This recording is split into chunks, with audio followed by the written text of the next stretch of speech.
1954年5月17號，北京，一個老頭坐在故宮的城牆上，屁股底下墊着一只小馬扎，陪着他的是公安部的部長羅瑞卿。两個人從神武門溜達上城，沿着牆根慢慢往前走，走累了就坐下，一直待到天擦黑才下來。整整大半個下午，他就坐在那只小馬扎上，隔着一道牆看故宮裡頭那片紅牆黃瓦。身邊人請他進去轉轉，他擺擺手說：“進去幹啥嘛？就是來看看展覽嘛。”那個5月，他這樣上了3回城牆，每一回都坐到天擦黑，每一回都愣是沒踏進紫禁城一步。這個老頭就是毛澤東，他可是把封建迷信掃進歷史垃圾堆，把無神論焊進新中國骨頭裡的毛澤東啊！可他為啥不進去呢？官方的說法來了，說老毛不願意做李自成，不進帝王的宮殿。可你看看他自己睡哪兒？中南海啊，那地方可是清朝皇家的西苑三海，皇帝的私家園子。一個嫌帝王宮殿腐朽的人，咋可能轉頭就睡進前朝皇帝的後花園，一睡睡到去世？那他到底為啥不進紫禁城呢？民間有個解釋，作為一個中國人，我覺得他比官方那個合理太多了。說老毛啊，進京之前有高人給他算了一卦，說他是土龍命，而紫禁城水氣最重，水旺則土蕩，帝王之居，土龍不可入。我挺認可這種說法，能讓一個人忍住，真的不去看看皇宮啥樣的，估計只有信仰了吧。上禮拜，《華爾街日報》登了一篇深度調查，記者把中紀委從2013年到今年5月公開的940多份高官處分通報扒了一遍，940多個落馬的，裡面有160多個，超過1/6，蓋了一條罪名：不信馬列，信鬼神。也就是說啊，平均每6個栽了的高官裡就有1個背着黨偷偷拜過神。各位晚上好，我是你們的衝塔小能手張狗剩。今天這期我想聊這個把馬克思列寧主義供上神龕，寫進憲法，刻進每一個黨員入黨誓詞裡的政權，它的內部為啥能藏着這麼多偷偷燒香的人？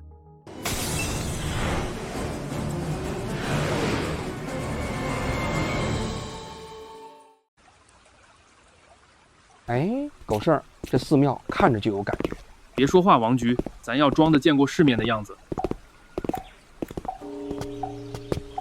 哇，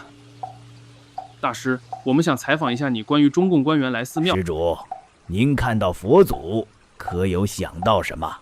你說大師是不是在暗示我們啥呢？應該是。這鐵定是暗示了。人家大師是不一樣，說話都不能明說。我當年採訪馬保國馬大師的時候，人家也這樣。哎，大師咋把木魚換成缽了？大師您的意思是讓我們換個角度看問題？哎，聰明，我咋沒想到呢？不是，你們是真不知道，還是給我裝傻？我的意思是讓你們先給50萬香火錢再說話。我佛看遠50萬元，乔博士告你們该給錢了啊！算了，一看你們就没緣子，我佛只渡有緣人。施主請吧，阿彌陀佛。2023年刚一解封，中國的寺廟裡擠滿了20多歲的年輕人，雍和宮門口排起長龍。根據攜程的數據，那一年寺廟門票訂單漲了3倍多，下單的90後、00後差不多占了一半。找不到工作的年輕人在上班和上進之間選擇了上香。你大概會想，這不就是年輕人壓力太大整出來的新花活嗎？怎麼不算呢？其實這是這片土地上最老的一門手藝。年輕人明面上拜神，高官偷偷拜神，底層的無力感與頂層的恐懼感，最終在對確定性的飢渴裡是殊途同歸的。但燒香拜佛跟高官搞特異功能和封建算命也有區別。比起虛無縹緲的宗教皈依，這個政權內部其實更迷信封建算命和特異功能，因為這些感覺更能直接拿來精算官運、對沖政治風險的世俗權力工具。2000年來，朝代換了一茬又一茬，但坐在權力頂端的那波人其實一直在做同一個噩夢。在這個密不透風的黑箱裡，大家都覺得手裡有權最安全，可偏偏就是這個用來保命的權力最容易把你捲進風暴中心，讓大家集體破防的其實是2000年沒變過的機制。這個機制有3層結構，狗剩給大家拆一下啊。先說最深那一層，它長在你腦子裡幾十萬年，這就是人腦，受不了隨機。1948年，心理學家斯金納做了個對動物不怎麼友好的實驗。他抓了一群餓得前胸貼後背的鴿子，關進大箱子裡，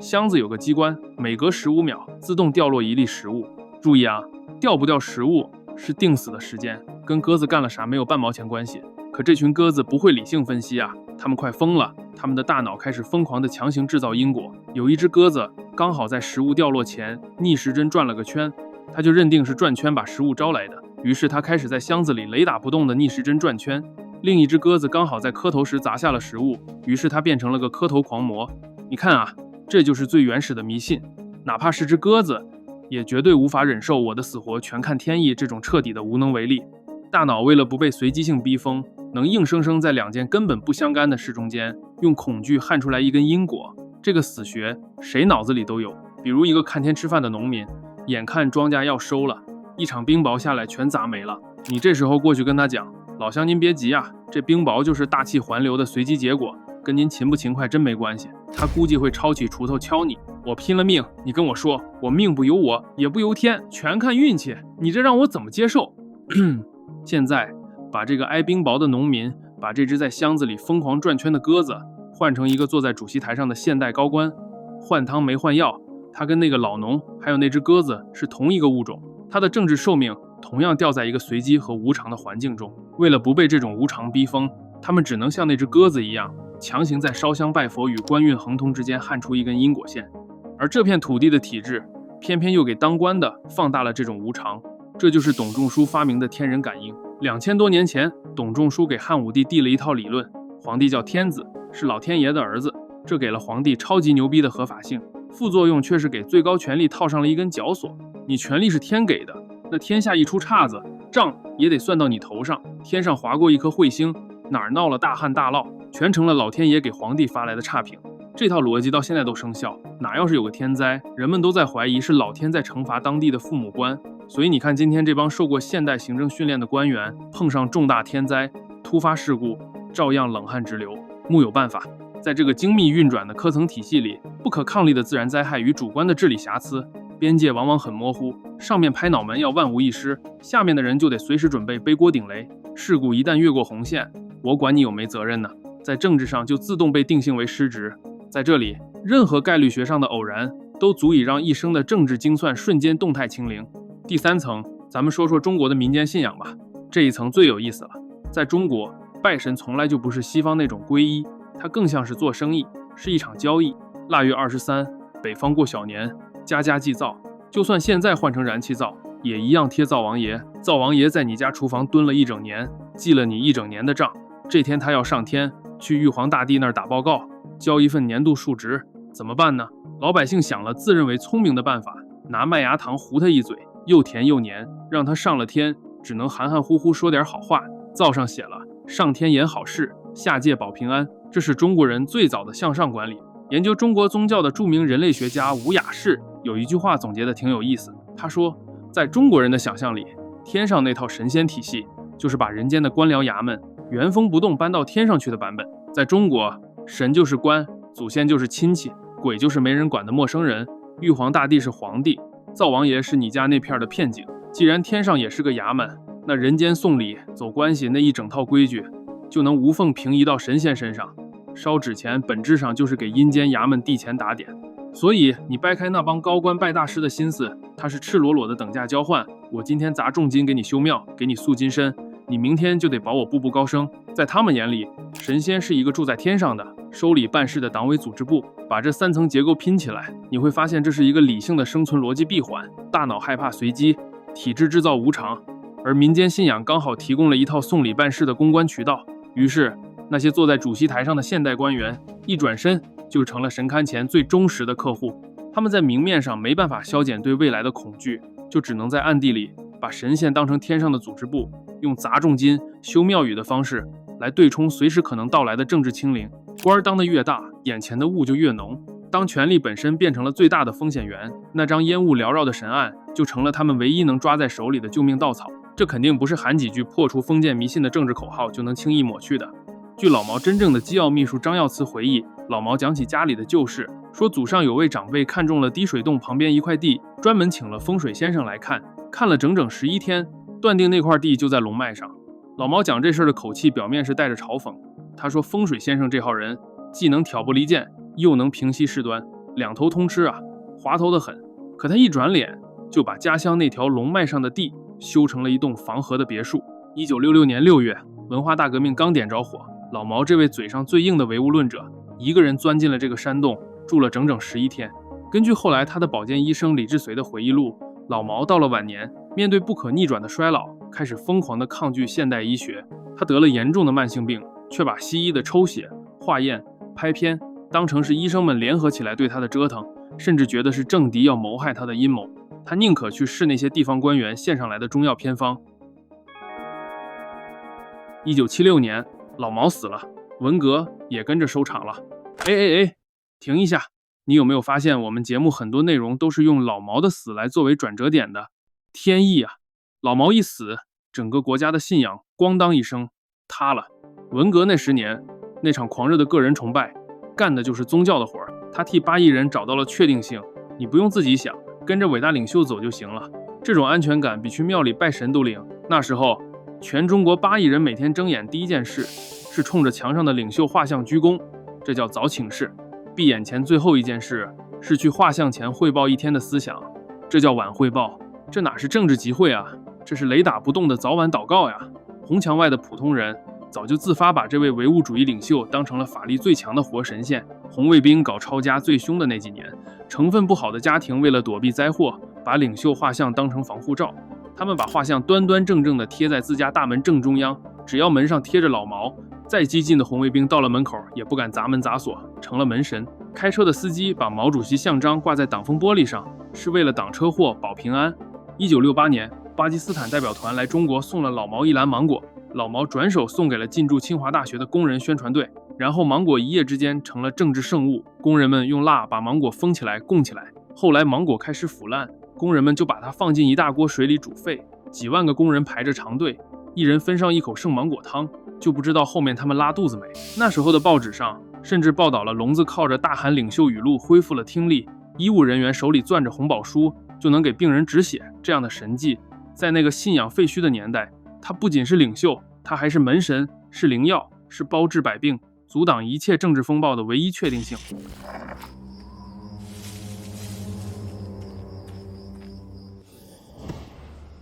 老頭，你看我像人還是像神呢？黑我一跳，終於讓我找到你了。找了一晚上，你看我像人還是像神呢？我操，壞了，這是遇到人皮子討瘋了。別廢話，快說。像神。東方紅，太陽神，中國出了個毛澤東。我抽你！你們念给我念好了呀，喝了圣芒果水好好念，要不讓你們都上不了天堂。哎，咋不聽話呢？不念完不允許提前見馬克思。可這位真神說沒就沒啊，他死了，經濟見了底，文革的黑幕又被一層層揭開了，那座政治神廟幾乎一夜垮掉，留下一個誰也填不滿的大洞，人心受不了空着，一個洞在那兒，總得趕緊塞個龐然大物進去。別多想啊，塞進去的這個龐然大物就是著名的氣功熱了。早在1955年，有個叫劉桂珍的基層幹部說自己靠着一套吐納功夫，把自己快穿孔的胃潰瘍給奇蹟般練好了。這樁神蹟立馬順着牆根傳進了中南海。中南海那些被慢性病折磨得整宿睡不着覺的開國功臣們，像抓到救命稻草一樣趨之若鶩。沒多久，在中央領導夏天避暑的北戴河，一座享受財政全額撥款、專門伺候首長們的氣功療養院便拔地而起了。到了70年代末，氣功開始往一個更玄的方向狂奔，那就是人體特異功能。79年，四川出了個叫唐宇的小孩，號稱能用耳朵認字。這事兒被四川日報一登，人體特異功能一夜傳遍全國。一家省級黨報頭一回給特異功能背了書。當地的四川醫學院不信邪，把這孩子拉來做了20多次測試，結果特別尷尬，把字捂得嚴嚴實實，不許他偷看的時候他一個都認不出來，一鬆手他就偷偷瞄一眼，全對，啪啪打臉啊！按理說到這兒就該收場了吧，可後面錢學森下場了，2彈1星的元勳，中國科學界最亮的那塊招牌，80年代親自下場了，他成了氣功和人體特異功能最高級別的背書人，中國科學界的頂流親自下場帶貨。他還要建一門全新的學科，叫人體科學，把氣功、特異功能、中醫一股腦全往裡裝，然後鄭重宣布，這將引發一場比量子力學、比相对論還要大的科學革命。於是張寶勝之流登場了。張寶勝最初在遼寧本溪用耳朵認字、透視人體這些特異功能，在當地民間和基層醫院小範圍行騙，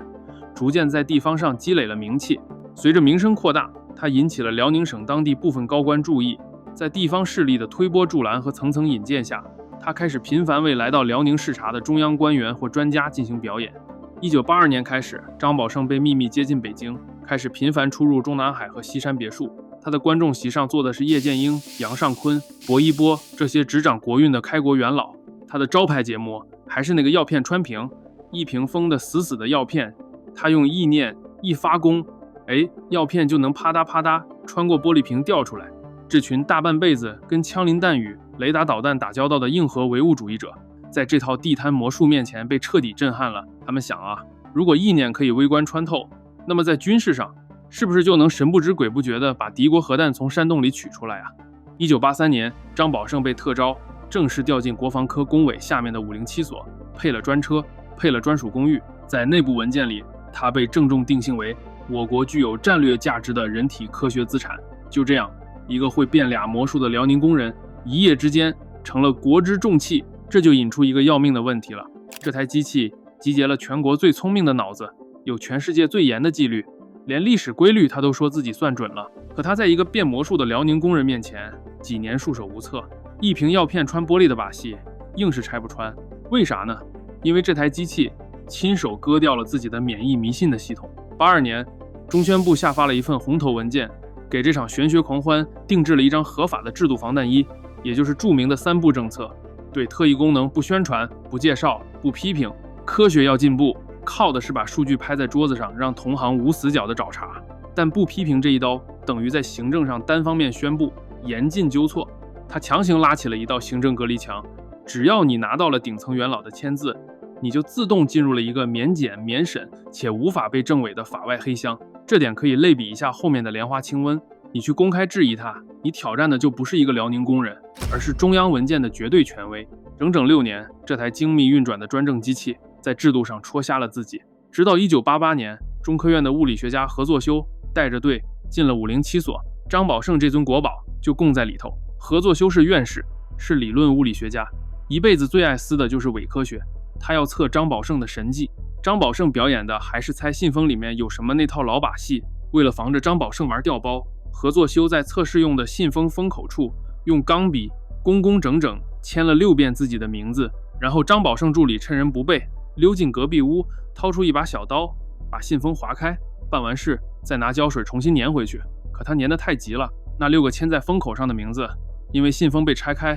又被重新粘上，位置全部錯位，扭曲了，線條對不上了。何作修拿起信封，一眼就看出来了，6個名字簽上去的時候對得齊齊整整，拆開再拼回来对不上了，場面甚是尷尬。所謂的國家級的人體科学工程就這麼栽了。可讓人無奈的來了，這份記着國寶露餡的報告一鎖好幾年，為什麼不敢公開？因為你認了張寶勝是騙子，第一筆賬就記到那些為他背書的開國元勳頭上，而且國防科工委這些年砸進去的真金白銀全打了水漂，你怎麼敢打他們臉？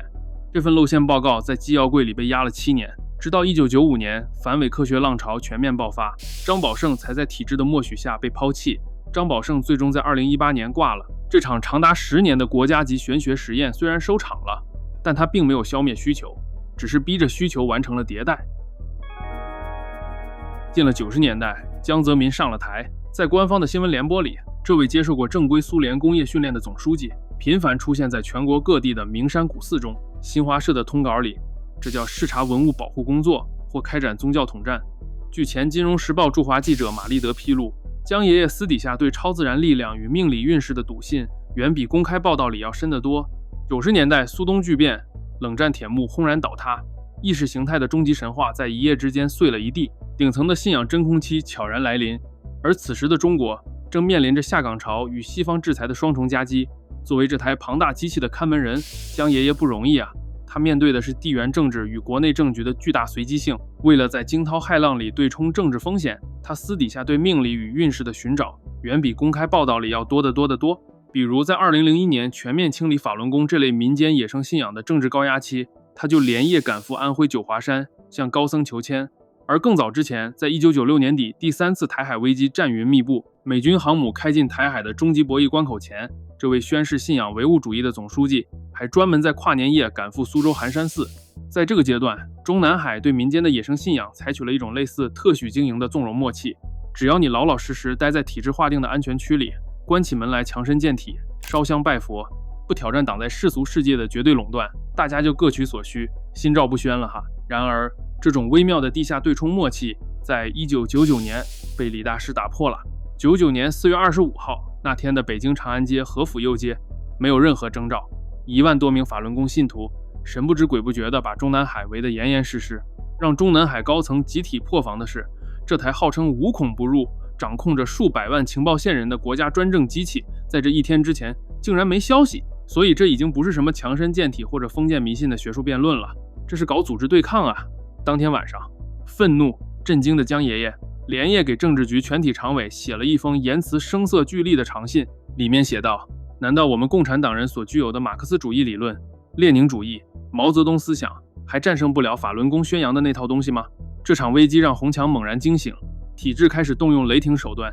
將體制外不受控的一切野生算命、氣功、民間組織渠道全盤物理吊銷了。然而，高官們心底對不確定性的那股饥渴，非但没有在鐵拳下消失，反而隨着中國全面踩下市場經濟的油門，進入更加殘酷的官場博弈後，被逼向了更隱秘也更昂貴的黑箱密室。接着，王林大師登場了。他是江西萍鄉人，靠幾手戲法起家，比如空盆裡變出活蛇，空杯裡倒出美酒，運一口氣把鋼筋折斷，這幾樣都是魔術圈最入門的把戲。地攤上花10塊就能買一套全套教程回家練，可就靠這點東西，他被捧成了大師、國師，號稱萍鄉首富，會變戲法的多了。可一門手法值不值錢，從來不看你變得多好，更多看你变給誰看。王林家裡有一面名人合影牆，各路政商名流都有。這面牆就像一個龐氏騙局，新來的人看見牆上掛着大人物，信了他真有本事，這人一旦自己也上了牆，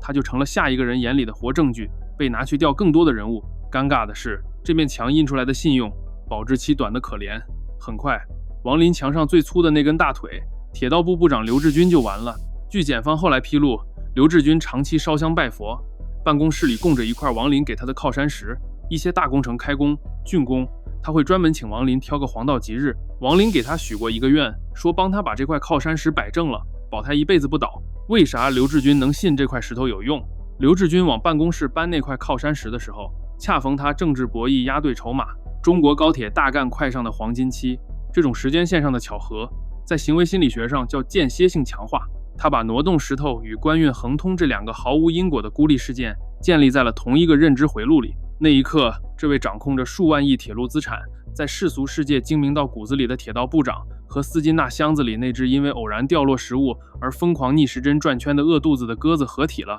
王林聰明的地方是他從不跟官員聊具體的 GDP 指標，他賣的是運勢險。在官場這個巨大的黑箱裡，升官還是落地，往往伴隨着極大的偶然性。王林那些大而無當的玄學廢話，就像是賭場裡概率極低的彩票，可一旦哪位官員聽了他的指點，剛好在政治博弈裡踩對了點，涉險過關，那種在絕對黑暗中抓到微光的震撼，會瞬間激活大腦裡的賭徒本能。當年執掌廣東政法大權，見慣了風浪的政法委書記朱明國，在遭遇政敵密集舉報，眼看就要過不去關口的時候，王林幫他做法，甚至暗地找關係，結果朱明國真的安然脫身。為了感謝這位救命恩人，他一激動，居然在機場當眾給王林跪下了。還有江西的落馬高官宋晨光，甚至把王林當成了組織部的編外政委。在省裡要調整班子、提拔幹部時，他居然把擬任官員的名字和八字發給王林，讓一個變魔術的騙子來決定黨政要員的仕途。這種間歇性強化跟玩老虎機讓人上癮的機制一模一樣，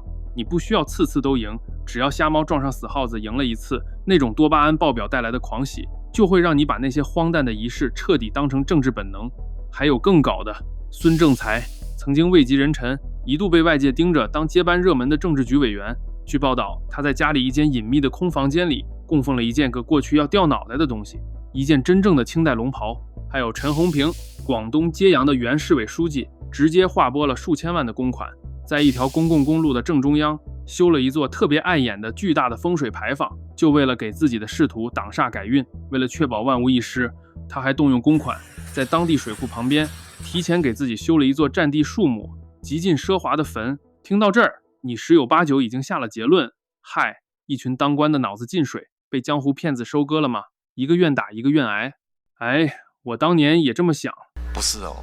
不是這樣子。真相遠沒有這麼簡單。北京東便門明代古城牆的殘垣斷壁旁，隱匿着一處常年大門緊閉的深宅大院。這裡是前馬場胡同60號院，大門外沒有任何招牌，但在千禧年之後的10幾年裡，知道這地方的人都管它叫年代公司。這裡還有一個更形象的稱呼——中國政法系統的後院。某天晚上，這處鬧中取靜的院子裡擺開了一桌私房酒，圍坐在桌前的全是在中國石油系統和政法界呼風喚雨的頂級巨頭。酒過3巡，坐在主位上的最高掌權者周永康緩緩端起杯子，轉過身，拍了拍身邊一個留着大背頭、身材微胖的中年男人的肩膀。周永康環視全座，一字一頓地說道：“這是我最信任的人。”這個被政法沙皇公開概戳的最信任男人名叫曹永正。如果從外表看，他只是個衣着並不講究的普通中年人，但在20世紀80年代那場席捲全國的玄學狂歡裡，他有着一個頭衔——新疆3大仙之首。他早年當過老師，做過編輯，後來硬是憑着一手耳朵認字和透視人體的把戲，在西北官場聲名鹊起。大約在2000年前後，周永康的前妻遭遇了一場充滿迷霧的致命車禍，去世了。周永康的次子周涵認定母親的死與父親脫不了干係，父子關係瞬間決裂，甚至到了老死不相往來的地步。在冰冷殘酷的權力絞肉機裡，這種核心家庭內部的決裂就絕不僅僅是家務事了。一個掌握着你無數隱秘軟肋，同時又對你懷有巨大恨意的至親骨肉，是政敵眼中最完美的定時炸彈。當滿朝下屬都對老領導的這樁絕密家醜避之唯恐不及，生怕引火燒身的時候，曹永正反其道而行之，貼心地靠了過去。他像親生父親一樣悉心照顧情緒崩潰的周涵，在勢同水火的父子之間充當溝通緩衝墊，能幫你擺平常規行政權力根本搞不定的家族危機，替你兜住信息泄露口的人，這才是真正可以托付身家性命的防灾大神啊！曹永正用一副無微不至的世俗身段，替這位即将登頂權力巔峰的巨頭縫合了最危險的一道家族傷口。之後，作為中石油一把手的蔣潔敏接到周永康的直接授意，向曹永正全面打開了垄斷國企的资源大門。曹永正與勝利油田電視台前台長王國巨在香港成立了一家名為中國年代能源的空殼公司。這家企業既沒有資金，也木有任何石油勘探技術，卻用白菜價直接拿下了松寮盆地和塔里木盆地好幾個高產油氣區塊的合作開發權。大師很快使出空手套白狼大法，讓中石油的下屬企業代為墊資開採。大師只需要在中間簽一下合同，就憑空捲走了7億多的收益。還有更嚇人的呢，後面在周永康的判決中有一個罪名叫故意泄露國家秘密。司法機關查明，周永康曾將5份絕密級文件、1份机密级文件毫無保留地親手交給了曹永正。在中国政治的底層邏輯裡，有一條絕對不能觸碰的紅線，叫搞團團夥夥。這台機器最恐懼的就是官員之間建立起某種跨越組織監控的政治結盟，但你官當得越大，你身邊放心的朋友就越少。你無法向同僚交底，因为同僚是潛在的競爭者；你無法向下屬傾訴，因為下屬隨時可能變成中紀委的污點證人，甚至是對手的臥底。你位置越高，你身邊能說真話的人就越少，眼前的政治迷霧就越濃。於是，當常規的行政渠道、秘書班子乃至情報網絡都讓各位巨頭覺得不再安全，處處充滿算計的時候，風水先生們的密室就成了一個奇特的安全島。在密室裡，部級大佬們私下聚會串聯，這叫非組織活動，很危險。但如果是去大師的院子裡燒香喝茶，探討傳統文化，在紀律賬本上就頂多是封建迷信的小毛病。周永康把那6份關乎國運的頂級絕密文件餵給曹永正，就是想通過大師超越世俗的天機推演，給自己在驚濤駭浪的18大權力交接前夜做最後一次政治生存的風險預判。一個手握全國幾百萬強力專政機器，掌管全中國刀把子的人，在政治生命的黑暗時刻，竟然把一個江湖騙子當成了自己唯一敢信任的盲區導航儀。走到這一步，這張由大師拉起來的影子網絡已經隱隱演變成了一個游離於組織之外的微型地下決策中心。資源怎麼分，官員怎麼升，都開始圍繞着這個影子節點旋轉了。危險，危險，危險，極度危險。這就直接解釋了為什麼《華爾街日報》扒出來的900多份中紀委通報裡，每6個落馬高官就有一個被鐵拳砸在不信馬列信鬼神上了。因為平平要清理一場圍繞神棍展開的政治暗網，當大師的密室變成了跨部門的地下組織部，當滿天神佛開始搶奪未來解釋權，這已經踩到了終極紅線。說到底，這台機器对偷偷燒香的雷霆清理，真不是什麼意识形態的審美洁癖。他们要捍卫自己的垄断权，他们要在这片土地上確保只能有他這麼一個算命先生。可最諷刺的悖論恰恰就在這兒，這台機器越是想追求絕對的控制，把一切都塞進密不透風的黑箱，身處其中的官員感受到的隨機和無常反而越劇烈。